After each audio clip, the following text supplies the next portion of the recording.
नमस्कार, मैं अशोक कुमार पांडे और स्वागत है आपका द क्रेडिबल न्यूज पर। खार्क को लेकर बहुत सारी बातें हो रही हैं। यह कहा जा रहा है कि खार्क के ऊपर अमेरिका कब्जा करना चाहता है। जब उसके कुछ समझ में नहीं आ रहा है, स्ट्रेट ऑफ होर्मुज खुल नहीं रहा है, कोई और साथ देने को तैयार है नहीं, ईरान जंग रोकने को तैयार नहीं है, तो एक स्ट्रेटजी जो समझ में आ रही है ट्रंप को वो ये कि खार्क के ऊपर कब्जा करने, क्योंकि खार्क एक ऐसा इलाका है जहां से ईरान का सबसे ज्यादा तेल प्रोसेस होकर जाता है। असल में इस पूरी लड़ाई में जो प्लान लेकर आया हुआ था, जो सारा था इसके दिमाग में कि करना क्या है, वो सिर्फ ये था कि 3-4 दिन के अंदर ये लड़ाई खत्म हो जाएगी। मोसाद के एजेंटों ने इजराइल के माध्यम से ये बात उसके दिमाग में भर दी थी कि हमारे पास इतनी ताकत है कि 4 दिन में सारी जंग खत्म हो जाएगी। हमने अपने एजेंट पूरे ईरान में फैला दिए हैं और जो ईरान भर में फैले हुए एजेंट हैं हमारे, वो सारा काम कर देंगे। कुछ खास करने की जरूरत नहीं है। खामनेई साहब मारे गए और उसके तुरंत बाद ईरान में तख्ता पलट हो जाएगा, हमारी जीत हो जाएगी।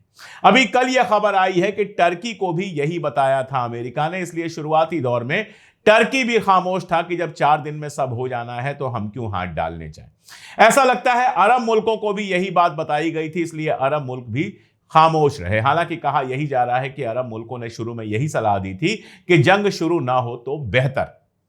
तो 4 दिन की यह प्लानिंग थी। 4 दिन की प्लानिंग में सारा तमाशा हो जाएगा, यह सोचा गया था। ईरान ने बहुत पहले यह बात कह दी थी कि अगर आप हमारे ऊपर हमला करेंगे तो यह लड़ाई सिर्फ ईरान तक महदूद नहीं होगी, बल्कि यह लड़ाई पूरे अरब वर्ल्ड में फैल जाएगी। यह बात ईरान ने बाकायदा रिटन लेटर लिखकर यूएन को बता दिया था। इसलिए ट्रंप का अब यह कहना कि मुझे इस बात पर बहुत आश्चर्य हुआ कि बाकी कंट्रीज के ऊपर क्यों ईरान ने हमला किया, वो तो दोस्त थे, लेकिन उनके घर में दुश्मन ने डेरा बना रखा था, तो ईरान के लिए हमला करना जरूरी था और ईरान ने यह बात पहले ही बता दी थी।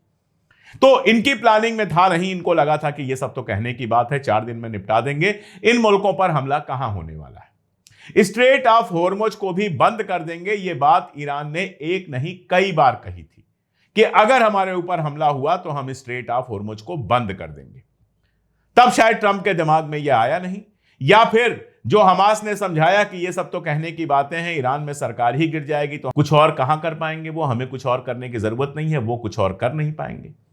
तो कोई लंबी प्लानिंग नहीं थी ईरान पर हमला करने के बाद। पहले दिन, दूसरे दिन, 10वें दिन, 20वें दिन, इस तरह की कोई प्लानिंग नहीं थी। एग्जिट की कोई प्लानिंग नहीं थी कि यह जंग कहां और कैसे खत्म करनी है। इस जंग के लिए जो उद्देश्य बताया गया था वो सिर्फ और सिर्फ रेजिम को पलटना था, और अब तो अमेरिका की अपनी इंटेलिजेंस कह रही है कि रेजिम पलटेगी नहीं।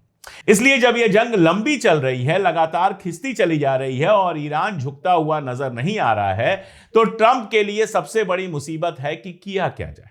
बार बार अलग अलग धमकियां हैं कि मरीन 2500 वहां पे पहुंच रहे हैं, वो खार्क के ऊपर कब्जा कर लेंगे, फला कर लेंगे, ढिमका कर लेंगे, ये सारी बातें की जा रही हैं। इस वीडियो में मैं आपको यह समझाने की कोशिश करूंगा कि अमेरिका की यह प्लानिंग दरअसल बकवास क्यों है। हालांकि आप जानते हैं कि अब तक तो ट्रंप भी कह चुका है कि जमीन पर सैनिक उतारने का कोई फायदा है नहीं, हम पहले ही जीत चुके हैं। और पलटकर ईरान के प्रवक्ता ने उल्टा कहा उनसे कि लड़ाइयां जमीन पर जीती जाती हैं। अगर वाकई तुम्हें यह जंग जीतनी है या तुमको जंग की जीत का दावा करना है तो ट्वीट मत करो, जमीन पर आओ और हमसे लड़ो। तो मामला उल्टा हो गया है कि अमेरिका भाग रहा है और ईरान ललकार रहा है। अब चलिए मान लेते हैं कि खार्क द्वीप पर यह कब्जा करने की कोशिश करते हैं। पहली बात तो यह बताऊं कि इन्होंने जो दावा किया कि खार्क के अंदर हमने वहां का पूरा आर्मी स्ट्रक्चर खत्म कर दिया, ईरान की आर्मी अब वहां नहीं है, ईरान के चेकपोस्ट खत्म कर दिए, यह दावा ही झूठा है। उसी दिन यह वीडियो आ गया था, ईरान की आर्मी की तरफ से यह वीडियो आ गया था कि 1 घंटे के अंदर एयर डिफेंस सिस्टम को एक्टिवेट कर दिया गया है। यानी खार्क के ऊपर जो हमला किया गया था उसमें उतना नुकसान कतई नहीं हुआ था जितने नुकसान का दावा अमेरिका कर रहा है। यह तो पॉइंट नंबर 1 है। इसका मानी यह है कि अभी भी खार्क के ऊपर ईरान का पूरी तरह से कब्जा है, नंबर 1। नंबर 2, खार्क में जो आयल डिपोज थे उनके ऊपर कोई हमला नहीं हुआ। यह बात तो ट्रंप ने भी उस दिन कही थी कि हमने जानबूझकर आयल वाले मामले पर हमला नहीं किया, आगे हम हमला कर सकते हैं। जिस पर ईरान ने यह कहा था कि अगर खार के आयल बेसिस पर हमला हुआ, आयल डिपो पर हमला हुआ, आयल टैंकर्स पे हमला हुआ, तो पूरे मिडिल ईस्ट में जितने आयल डिपोज हैं सबको हम जला देंगे। और उसके बाद अभी खार के आयल डिपो पर तो हमला नहीं किया है ट्रंप ने, लेकिन ईरान ने अपनी धमकी को अमली जामा पहनाना शुरू कर दिया है। आप देखेंगे कि फुजैरा जो यूएई का सबसे बड़ा आयल एक्सट्रैक्शन सेंटर है, वहां पर हमला किया गया, जिसमें काफी आगजनी दिखाई दी, काफी आग दिखाई दी।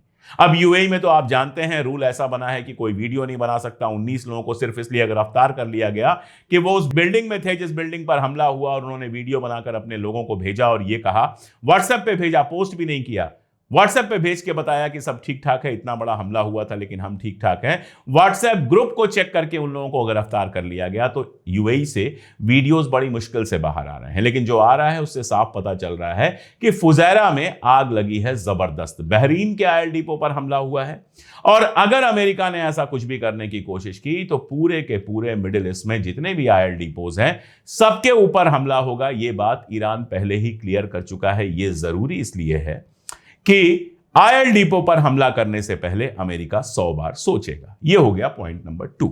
अब आते हैं पॉइंट नंबर 3 पर कि क्या यह मुमकिन है कि अमेरिका अपनी आर्मी वहां पर उतारे और ईरान के उस इलाके पर कब्जा कर ले।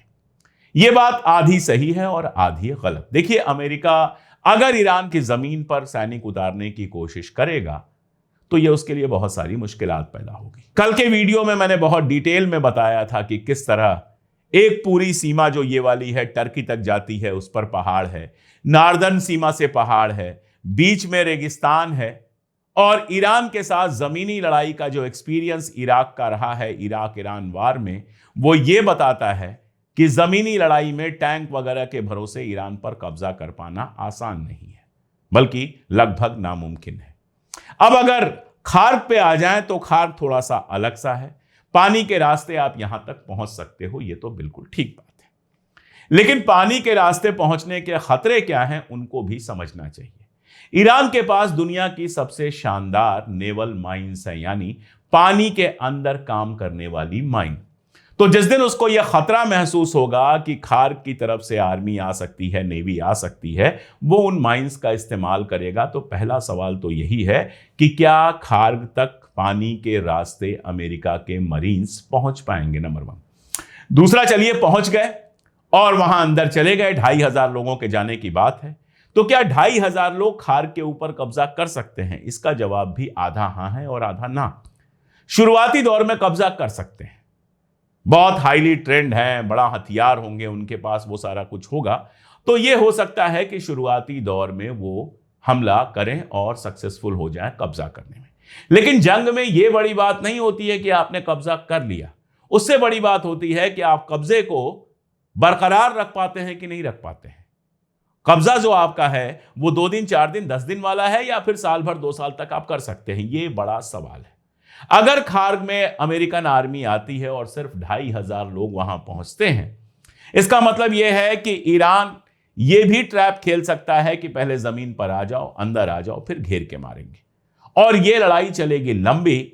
और मेरा अपना मानना है, और मेरा ही नहीं बहुत सारे एक्सपर्ट्स का मानना है, कि ये अगर घुस भी जाएंगे तो वहां से निकलना बहुत मुश्किल काम होगा। ईरान उनको वहां के टेरेन में फंसाएगा, और वहां के टेरेन में, वहां के इलाके में जो ऊंचा नीचा इलाका है वहां फंसा के, और फिर जैसे कहते हैं ना चूहे को ट्रैप करना, वैसे ट्रैप करने की कोशिश करेगा और उनको पूरी तरह से खत्म करने, एलिमिनेट करने की कोशिश करेगा। इसलिए शुरुआती दौर में अगर नेवल माइंस को पार करते हुए किसी तरह से खार्क पर पहुंच भी जाए तो वहां कब्जा बनाए रखना, लंबे वक्त तक कब्जा बनाए रखना बेहद मुश्किल होगा अमेरिका के लिए। और खार्क बहुत छोटा सा इलाका है, मान लीजिए कि आपने 2, 4, 5 दिन कब्जा कर लिया, इस वक्त का इस्तेमाल ईरान कैसे करेगा? पहले तो जमीन पर, जैसा मैंने बताया, कि ट्रैप करने की कोशिश करेगा, और दूसरा, उस टाइम में चूंकि उसके हाथ से उसका आयल सेक्टर निकलने का खतरा होगा, तो वो अपनी धमकी को पूरा करते हुए पूरे मिडिल ईस्ट में जहां जहां आयल सेक्टर है, जहां जहां आयल डिपो है, उसके ऊपर हमला करेगा। स्ट्रेट ऑफ हॉर्मुज़ तब भी नहीं खुलेगा, बाब अल मंदेब को हूथी से बंद करवा देगा और ये एक लड़ाई दूसरे दौर में पहुंच जाएगी जो न केवल अमेरिका के लिए बल्कि अरब मुल्कों के लिए भी बेहद मुश्किल होगी। और मुझे लगता है कि यही सारी सलाहें ट्रंप को दी गई हैं, जिसके बाद उसका यह बयान आया कि जमीन पर सैनिक उतारने की हमें जरूरत नहीं है क्योंकि हम जंग तो जीत चुके हैं। अब अमेरिका में बैठ के उसको दिन में 6 बार कहना है हम जंग जीत चुके हैं, लेकिन इस सवाल का जवाब किसी के पास नहीं है कि हुजूर आला, अगर आप जंग जीत चुके हैं तो फिर मैदान जंग में क्या कर रहे हैं? आपने कभी दुनिया में सुना है कि कोई जंग जीत ले और उसके बाद भी मैदान जंग में पड़ा रहे, जहां उसके सैनिक रोज घायल हों, रोज मारे जाएं, जहां उसके जहाज रोज गिराए जाएं, जहां एक सकरी सी 21 मील की गली स्ट्रेट ऑफ होर्मुज को वो पार न कर पाए और दुनिया भर से हाथ पांव जोड़े कि भैया अपनी आर्मी भेजो, अपने जहाज भेजो और स्ट्रेट ऑफ होर्मुज को क्लियर करवाओ। ऐसा तो नहीं होता है, इसलिए जंग जीतने का तो खैर सवाल ही नहीं उठता। एक बात और याद रखिएगा, अमेरिका के लिए जंग जीतने का मतलब है ईरान में रेजीम चेंज और ईरान की 110% तबाही। ईरान के लिए जंग जीतने का सिर्फ इतना मतलब है अपनी सत्ता को बनाए रखना और तबाही को मिनिमाइज करना। इसलिए इस जंग की शर्तें ऐसी हो गई हैं कि अमेरिका के जीतने की कोई उम्मीद नहीं है।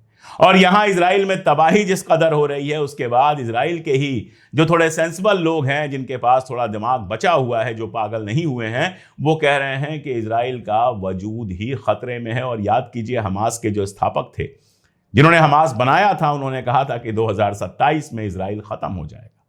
नेतन्याहू का ये हाल है, किसी को पता नहीं है कहां है। 3 एक के बाद एक AI वीडियो आ गए, लेकिन फिर भी दुनिया मानने को तैयार नहीं है कि वो जिंदा है, क्योंकि ना तो वो आर्मी की जो मीटिंग्स हो रही हैं, डिफेंस मीटिंग, उसमें जा रहा है, ना दुनिया के किसी नेता से फोन पे बात कर रहा है। जिस देश में जंग चल रही हो, वहां का नेता किसी से फोन तक पर बात ना करे, दुनिया के किसी नेता से मिले ना, ये अपने आप में आश्चर्यजनक है। ना कोई प्रेस कॉन्फ्रेंस हो रही है, ना कुछ हो रही है। तो नेतन्याहू के जिंदा रहने पर भी सवाल है। अब तो बेन ग्विर और गैंट्स के बारे में भी सवाल किया जा रहा है कि ये जिंदा है कि मर गए। तो इजराइल में जिस तरह का नुकसान पहुंच रहा है, इजराइल के जो हालात हैं, उसका अपना वजूद खतरे में आ गया है। तो इस जंग के मैदान में जिन उम्मीदों के साथ ट्रंप गया था, वो पूरी तरह से टूट गई हैं। रोज नई नई बातें कर रहा है और इसी में से एक बात है खार्ग आइलैंड पर कब्जा। कई लोगों ने मुझसे कहा था कि मैं इसके बारे में बताऊं कि खार्ग आइलैंड पर कब्जा पॉसिबल है कि नहीं। मेरी जो समझ है, जितना मैं देख पा रहा हूं, उसके हिसाब से मैंने आपको बताया। आपको क्या लगता है, कमेंट में जरूर बताइएगा। आज के लिए इतना ही, बहुत शुक्रिया। मैंने YouTube पोस्ट में लिखा था कि स्टैंड इन ईरान वाली टी शर्ट आप खरीद सकते हैं, तो बहुत सारे लोगों ने मुझसे पूछा था कि ये टी शर्ट कैसे खरीद सकते हैं। लिंक तो हमने वहां भी दिया था। इस टी शर्ट को जो मैंने पहनी हुई है, ये अलग अलग कलर, अलग अलग साइजेस में अवेलेबल है और डिस्क्रिप्शन में हमने इसका लिंक दिया हुआ है। उस लिंक पर जाकर ये और ऐसी ढेर सारी हमारी टी शर्ट्स आप खरीद सकते हैं।